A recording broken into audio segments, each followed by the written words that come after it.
1/3 of Australia is a single state. It's like an ocean of land covering 2.5 million square kilometers, big enough to contain the state of Texas, Italy, Switzerland, New Zealand, Japan, Great Britain and Ireland, and have room to spare. Within its boundaries are some of the most unique sights on Earth.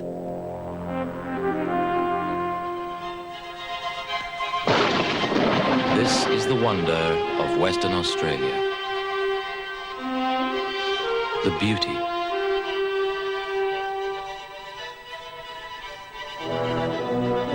The savagery.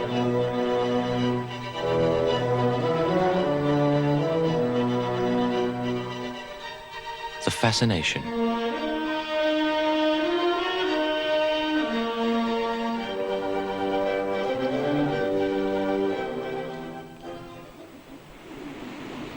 If you stand facing towards the South Pole with Western Australia stretching away behind you, you can see, dim and mysterious, on the horizon, the islands of the Recherche Archipelago.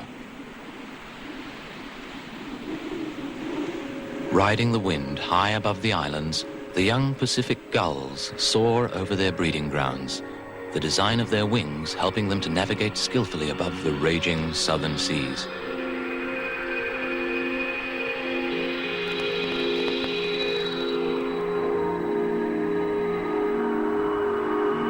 Far below, around the jagged granite shores, the fairy penguin glides effortlessly through its own natural element, water.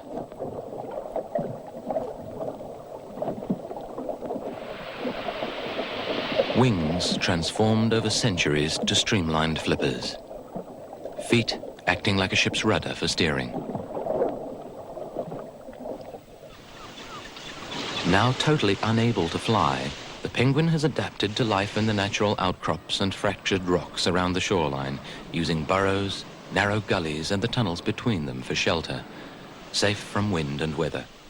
Many hundreds nest on the islands, where the adults keep a beady and watchful eye on the young chicks.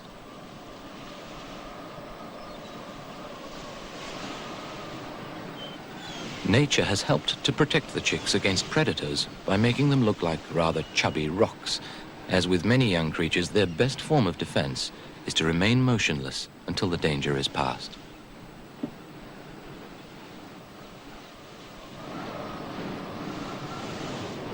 High on the windswept cliff face, Cape Barren geese peer cautiously at our cameras.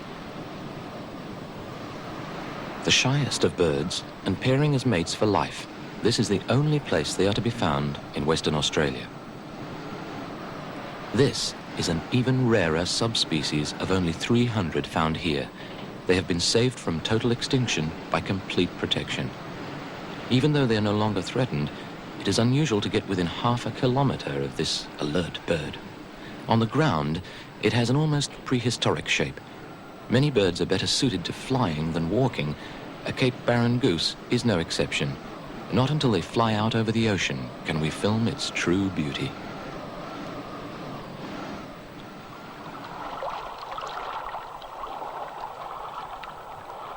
Shellfish abound on the rocks, and the Pacific gull has developed a deft technique with its great bill, carefully turning over the shell to extract the juicy flesh.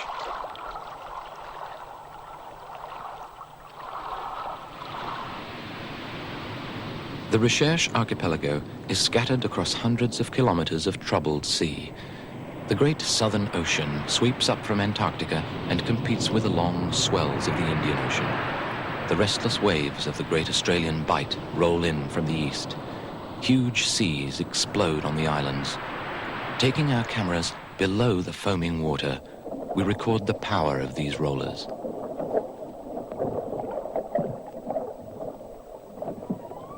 The song of the humpback whale echoes mournfully as they plough their way northward to their breeding grounds near the Tropic of Capricorn. Here, lying fathoms deep, their gigantic bones form a graveyard. The remains of thousands of whales caught for oil, whalebone, and ambergris for making scent. Demand was high at the turn of the century, when fashionable women and men wore whalebone corsets and used pints of perfume. Meanwhile, the hunt continued.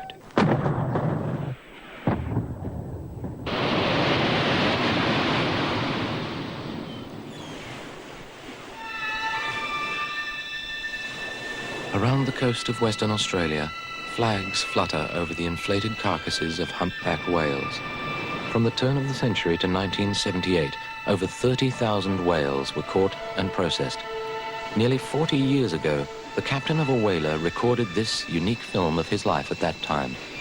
Scores of Norwegians came to work in Western Australia, at Albany and Norwegian Bay. The great melting pots were kept bubbling as the carcasses were stripped and rendered down. In 1837, Western Australia was equipped with experienced men and the correct gear for whaling. Traditionally, life at sea was hard and dangerous, the crews forging a strange relationship with their quarry. By reclaiming this film, which had lain neglected for many years, we can experience one of the most moving sights it is possible to witness, the death of one of the world's largest mammals.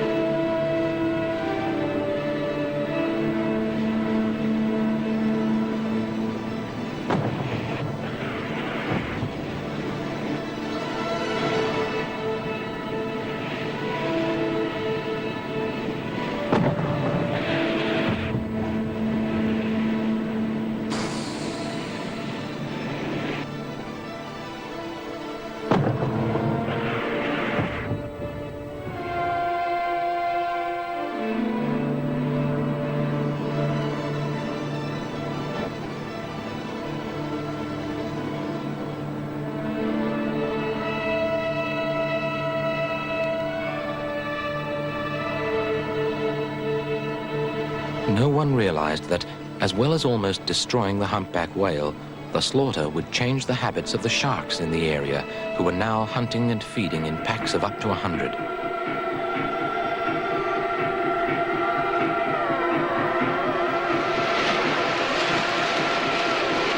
It was one thing to catch a whale. It was quite another to get it back for processing. The most efficient killer in the world, man, had to fight the shark, killer of the seas, for the possession of every carcass.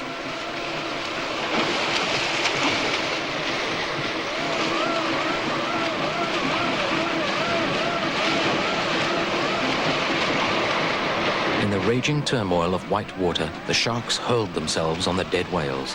In the terrible feeding frenzy, nothing would deter them, ripping and tearing even at each other, the blood in the water triggering some primeval command to eat.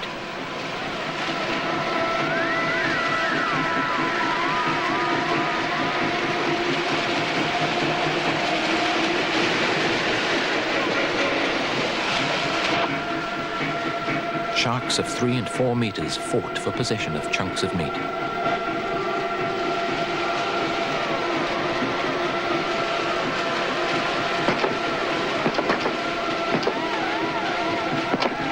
Vainly, the crews fought the shark packs with anything they could lay hands on. Knives, gaffs and guns, 303 dum-dum bullets, even tracers, anything to maim or kill in a desperate effort to at least wound the shark. The others, when in the grip of this mindless frenzy, would turn on the wounded and rip them to pieces.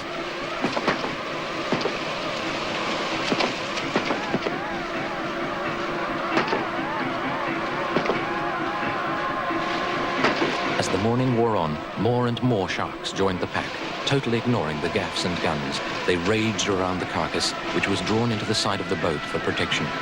Those that could not get near it underwater literally hurled themselves on top of it.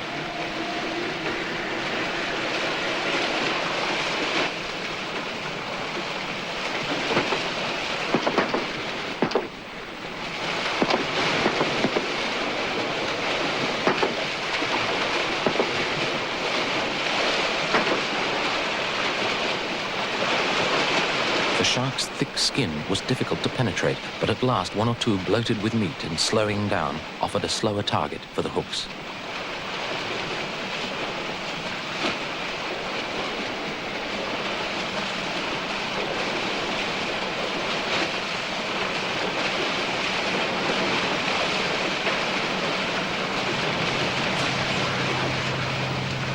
Desperately, this crew try to gaff the 3-meter monster, hoping it will act as a lure, distracting the pack from the dwindling carcass. Eventually, more by luck than judgment, they manage to catch one, and a tremendous fight takes place.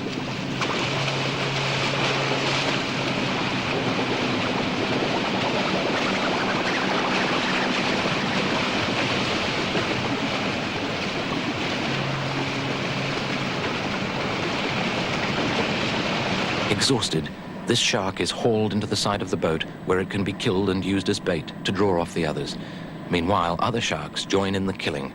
Some, although gaffed, still continue to eat.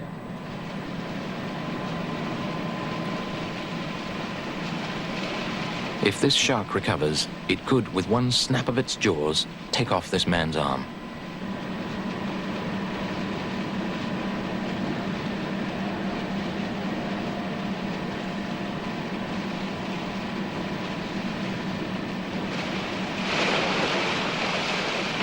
Blood from the shark attracts some, but not all of the killers. Meanwhile, another battle rages on the back of the whale. The 3-meter shark, having been shot, still attempts to feed. Falling into the water, it is devoured hungrily by the others.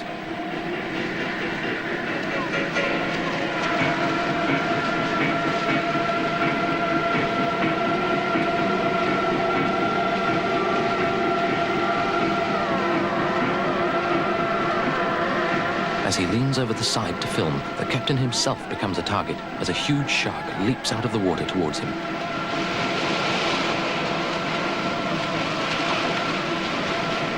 On reaching the whaling station, the men have lost 10 tons of meat from a 30-ton whale.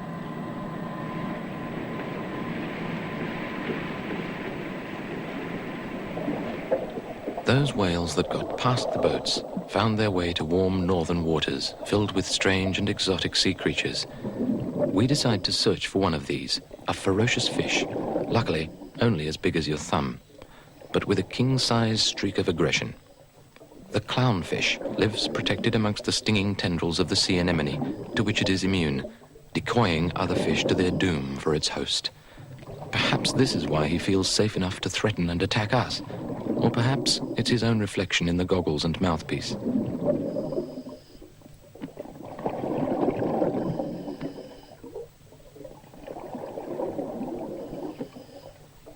Less aggressive, but more dangerous, the stonefish lies almost invisible on the seafloor. The spines on his back can puncture a wetsuit or sand shoes. His venom may kill.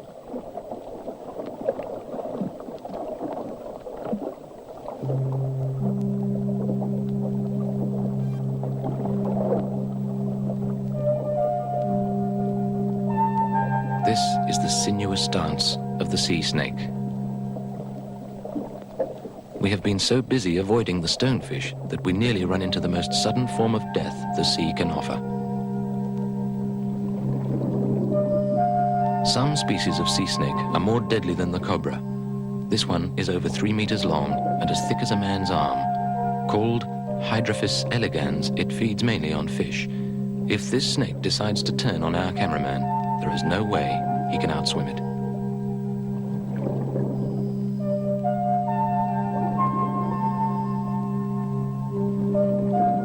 We know that in this area near Carnarvon, the dugong, an almost mythical sea beast which gave birth to the mermaid legends, can occasionally be sighted in the distance.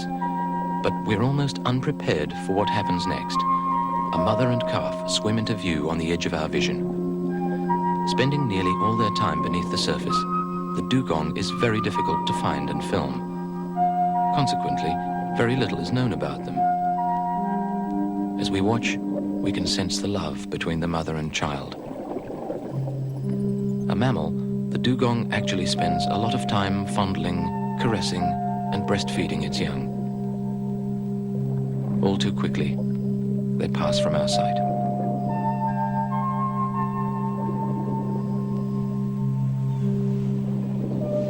On the 12,500 kilometers of the Western Australian coastline, huge crabs are found. This one is so big that it threatens the camera as we move in close. So we get behind it, and thinking we've gone, it backs away under our feet.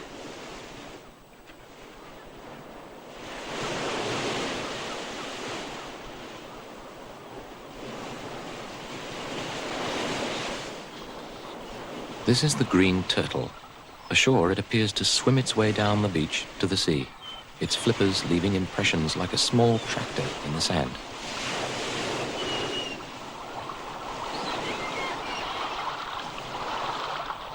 They can grow to a great age and survive attacks by large fish and sharks.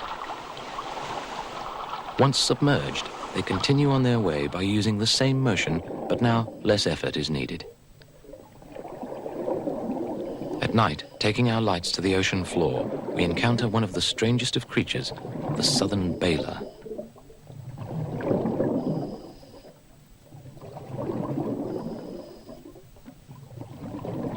A huge foot, protected by a shell, moves slug-like across the sandy bottom.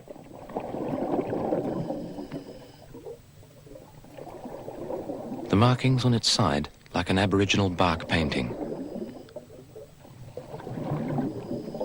As it wanders by, we see that it is sucking in water with its siphon, chemically sensing small mollusks on which it feeds.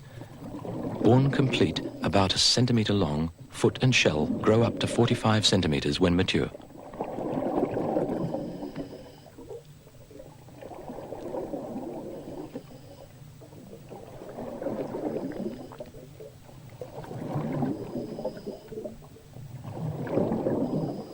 A sea hare, also attracted by our lights, starts to feed close by.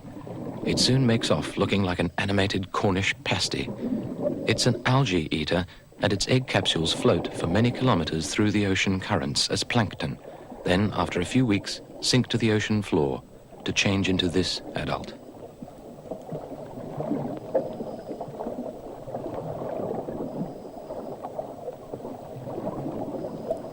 As we follow it, it throws out a cloud of red inky liquid in an attempt to discourage us. Like the sea hare itself, the fluid tastes horrible. Another inky customer, the squid, is the most inquisitive of creatures. He has to find out what is going on, so curious that we can even hand feed him without much persuasion.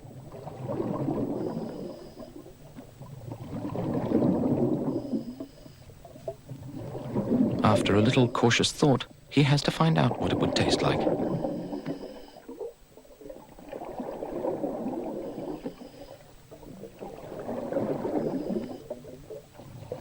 Jet-propelled, he takes off just in case, but has to return for another look.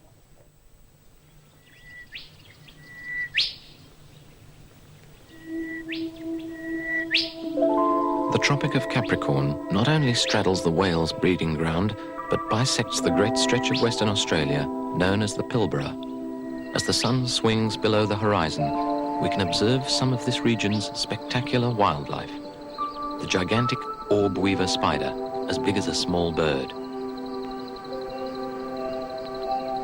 Hundreds of thousands of hectares of spinifex grass provide a home for scores of remarkable creatures, many of whom only wake up as night approaches. On getting up, the sand mouse seems to perform a ritual dance before carefully cleaning his whiskers.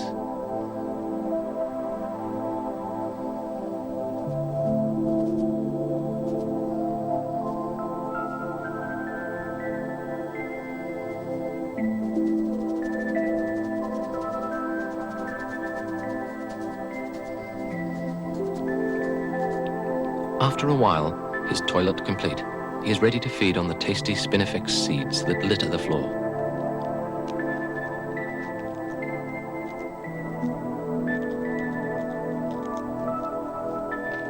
Other eyes watch in the darkness as this tiny gecko hunts for flies. But the rarest creature to inhabit the spinifex is the ningawi, the tiniest marsupial in the world. It is only found in Western Australia and only in the Pilbara region of the state. It is so tiny that you could fit two into a matchbox.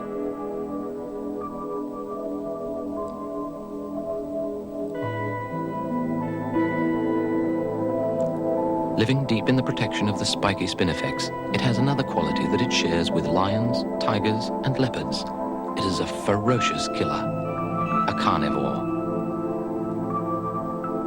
To live, the ningawi must hunt and kill every night, sometimes eating more than twice its own weight in food. it is quite capable of running down and killing small lizards and geckos and battling with grasshoppers twice its size. But tonight, it would seem gecko is not on the menu.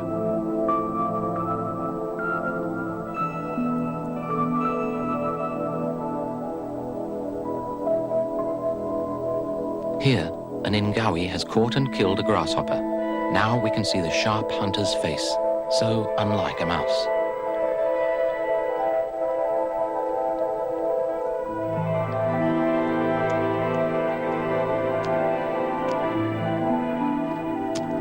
Within the Ningawi's jaws, 36 needle-sharp teeth designed to eat meat. 5-fingered hands help it to hold the choice morsels.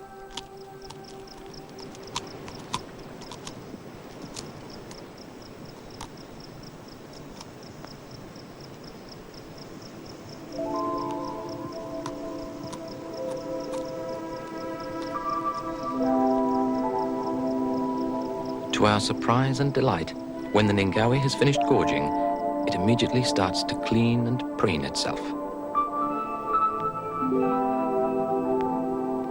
Not only have we been able to film the Ningawi for the first time, we can also observe and record the great care it takes to keep itself in fighting trim.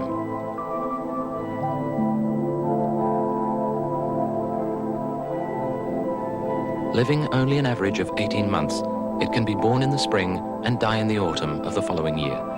Its size and the remote area to which it is confined make it a recent world discovery, and so far little is known about it.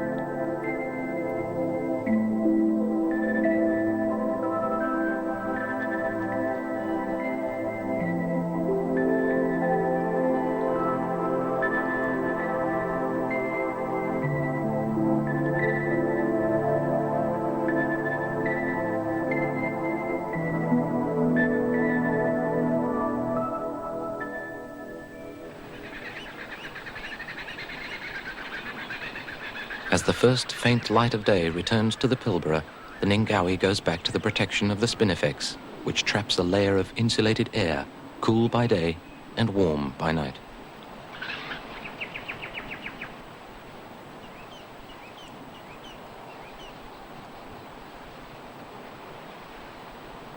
Incredibly, it can have up to 6 young, which cling to an open, incomplete pouch on the female's stomach, each little bigger than the head of a nail. Dawn silhouettes the spinifex, creating intricate patterns within the grasses. As we're filming, the male black-capped robin watches us from the safety of a broken twig. The smart black and white plumage is designed to attract the females, who are just plain brown. Interestingly, Western Australia is lucky enough to have another 5 types of robin living in the state. A tiny hole in this bloodwood gum is the only indication that inside is the nest of 500 tiny honey-gathering native bees, little bigger than match heads. Unlike the introduced domestic bee, they have no sting and spend a great part of the morning dismantling their front door and a great deal of their evening building it up again against the cold of the night.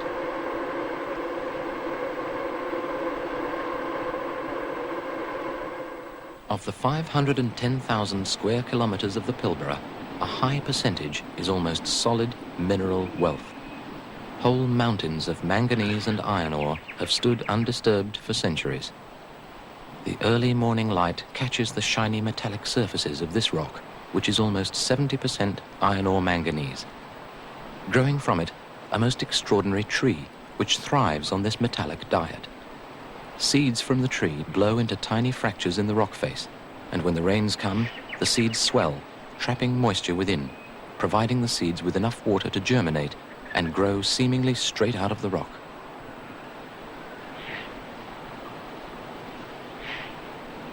In the past, these trees have given a clear guide in finding the huge deposits of iron ore, which provide building materials for half the world. Close by, another source of building material. This ground spider, as well as building his own web, unknowingly has another customer who uses his fine thread as second-hand building material.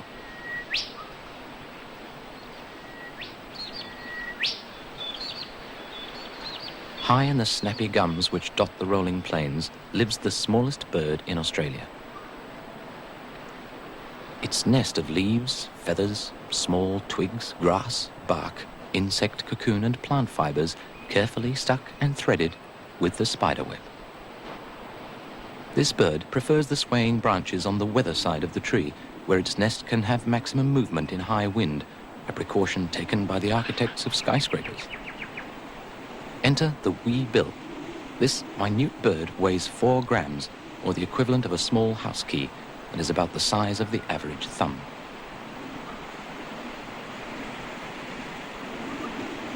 Carefully placed, we can observe both parents as they feed their young at regular 5-minute intervals. While away hunting, they flutter in the air, almost like hummingbirds, collecting small insects on the wing, returning to provide a constant supply of nourishment for the young chicks, including the tiny sweat bees that are now flying in the increasing heat, collecting pollen. Surprisingly, for such a small bird, their lifespan can be between 7 and 15 years. Careful housekeepers, they make sure to clean out the nest regularly. In the Kimberley, thousands of volts of energy burst from this towering storm cloud. The annual wonder of the big wet, or greening, paints the deserts of Western Australia.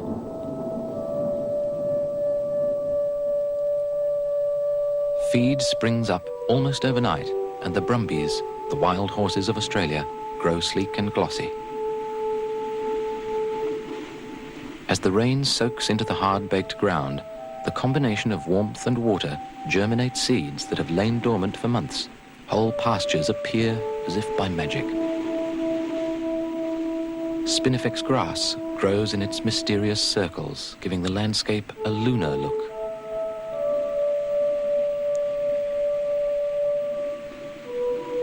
From the air, where the floodwaters have formed runoffs from the rivers, fingers of green are starting to spread out into the parched earth. Here and there, shallow pools of water form miniature lake systems.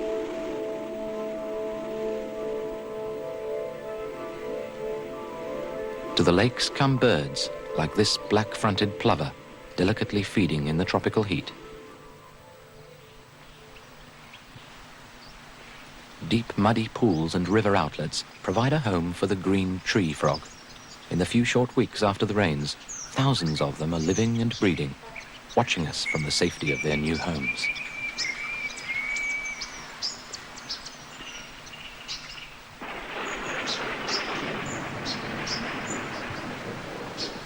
Watercourses sculptured by the wind, dry since the last floods, become roaring torrents in a few moments as the rain sweeps down, causing flash floods and runoffs, cutting roads and swelling rivers.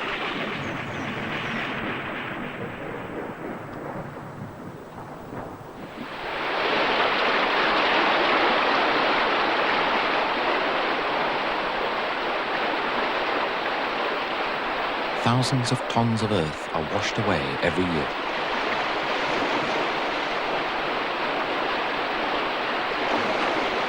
The wild cattle make for the safety of the high ground, fighting their way across the fast-flowing rivers. Many are fortunate, some are not. Under the storm clouds in front of Cyclone Bruno, our helicopter takes off, heading for a lost world never before filmed. As the daylight increases, so does the wind. The gauge climbs rapidly to gale force. Whistling ducks rocket into the air and fly north to escape the worst of the blow. If we don't leave as well, it'll be too late. An expedition like ours needs hundreds of kilos of equipment. Our support aircraft, loaded with stores, first aid and petrol, lumbers off the ground into the teeth of a howling wind.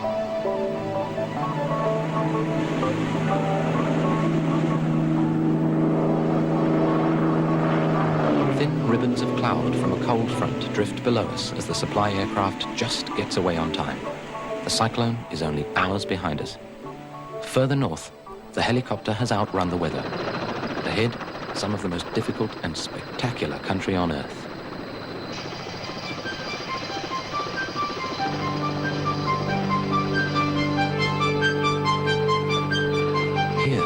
little-known wonder, a huge wall of quartz dominates the range of hills.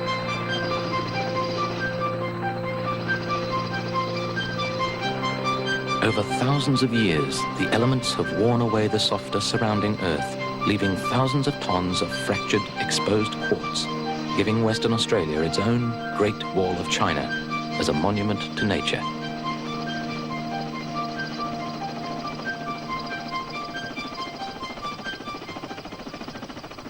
Nature has also provided the kangaroo with a fast and efficient way to travel across this rugged country at speed.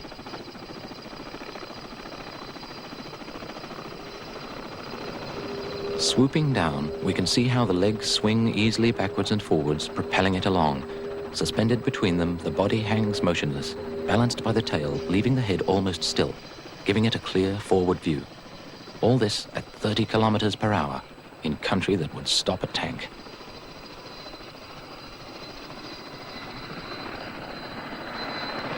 On past towering escarpments, which would take men and pack horses days to negotiate and be impassable by four-wheel drive.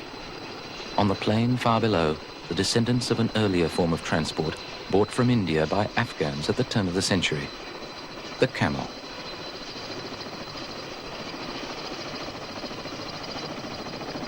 We have been told to look out for a giant dingo living in the area. Sure enough, as we descend, he makes a run for it. This dog is nearly 2 meters from head to toe. Unlike the kangaroo, the dingo's backbone is very supple, and he can cover the ground coiling and uncoiling like a spring, running down the slower game with ease. The dingo figures in many Aboriginal legends. Over the centuries, they have learnt to imitate his howl on the didgeridoo.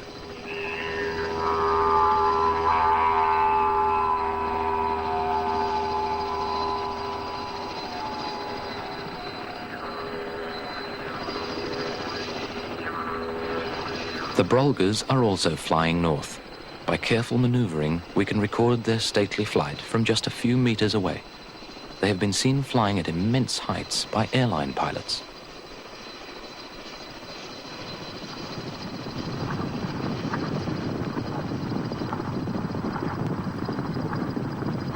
Thundering below them, a mob of brumbies.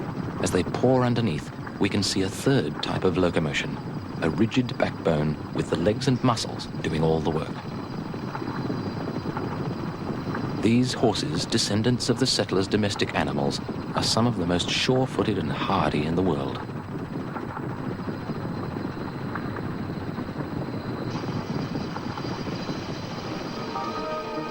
The great rivers of the north are rapid and swollen at this time of the year. Mud stains the water and washes far out to sea. Many, like the Elvira and the Ord, in places can reach twice their normal width, spreading far out into the plain on either side. The rivers are home for the bigger birds. A pelican takes off lazily from beneath us. Drowned animals catch in the dead trees and snags that dot the surface, providing a welcome supply of food for the storks.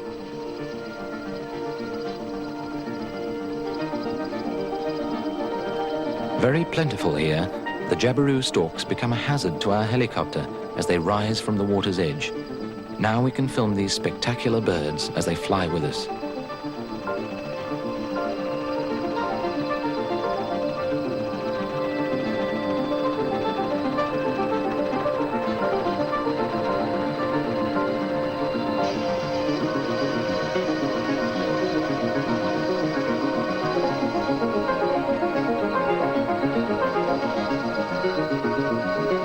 Jabiru is a South American word, so today they've been rechristened the black-necked stork.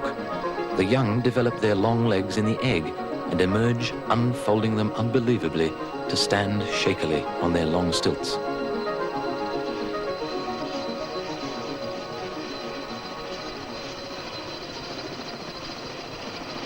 Evidence of a big burn during the searing summer heat. The country's scorched as though some ravaging army has passed by. But inside, the anthills teem with life. Two raiding ants fight over a tasty termite.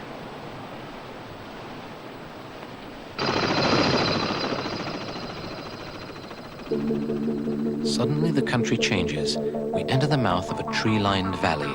In the distance, rising abruptly, the great bulk of Mount John, a vast milestone on our journey towards the lost world. It stands remote and menacing in the evening light. We have now reached country that has seldom been seen by anyone. At the foot of the mountain, a river. Time to land and make camp before darkness. Snakes are numerous here, and our pilot, Sean Murphy, burns a clearing for the bedrolls. As night descends and approaching thunder rumbles behind us, we feel dwarfed by the loom of the mountain. Tomorrow, we shall try and fly into the lost world of Bungle Bungle. Until now, and without helicopters, it has been impossible to land on top of its towering cliffs. As we try to sleep, a terrifying noise bursts out behind the camp.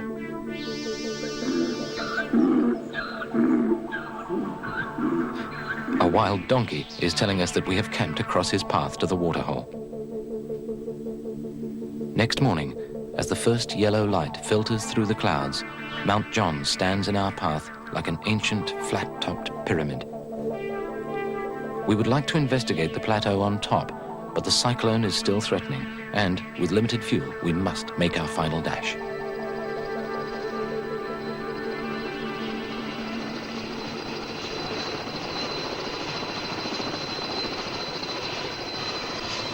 We lift up over the mountain and see spread before us the hidden valley beyond.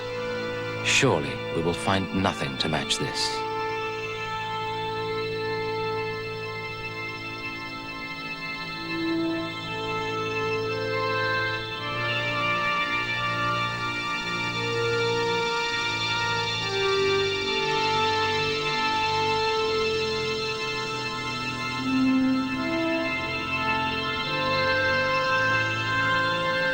By 8:30 a.m., we leave the foothills and fly out onto a seemingly endless grassy plain.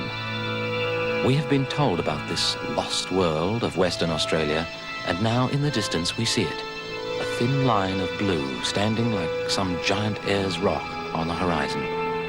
We are stunned into silence as its full size and shattering effect unfolds around us like a symphony in stone.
Slowly, our helicopter starts to drift down into the lush, subtropical chasms between the striped cliffs.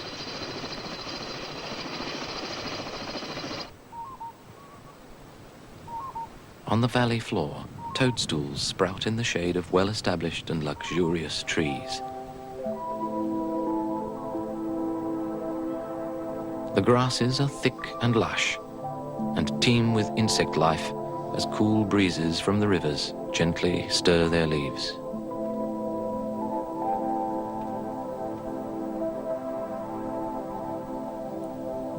High on the side of the steep ravines, Livistona palms grow abruptly from the solid rock.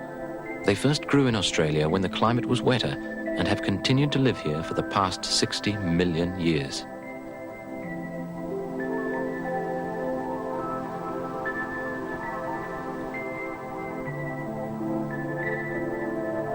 Other trees, shrubs, and rare plants stand reflected in pools of water where dragonflies and other ancient insects live.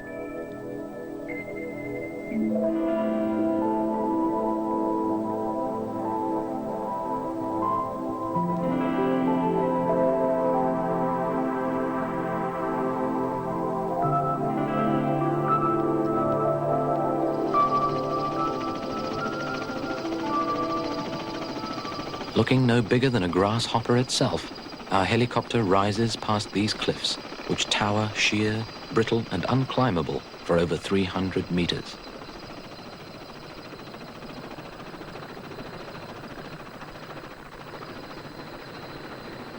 "455 square kilometers of sandstone has stood here undisturbed for 1.5 billion years.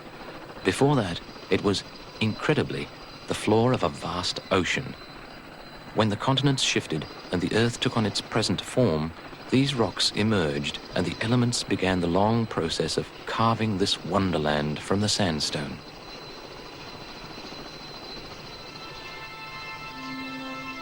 The relics of that mighty ocean have been trapped in a time capsule down the centuries.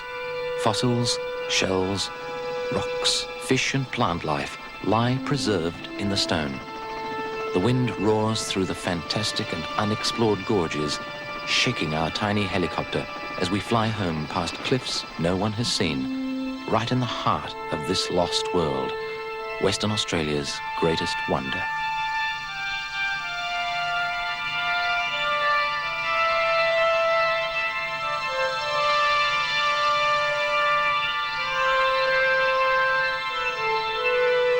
Perhaps, far in the future, it will return once more to the sea from which it came.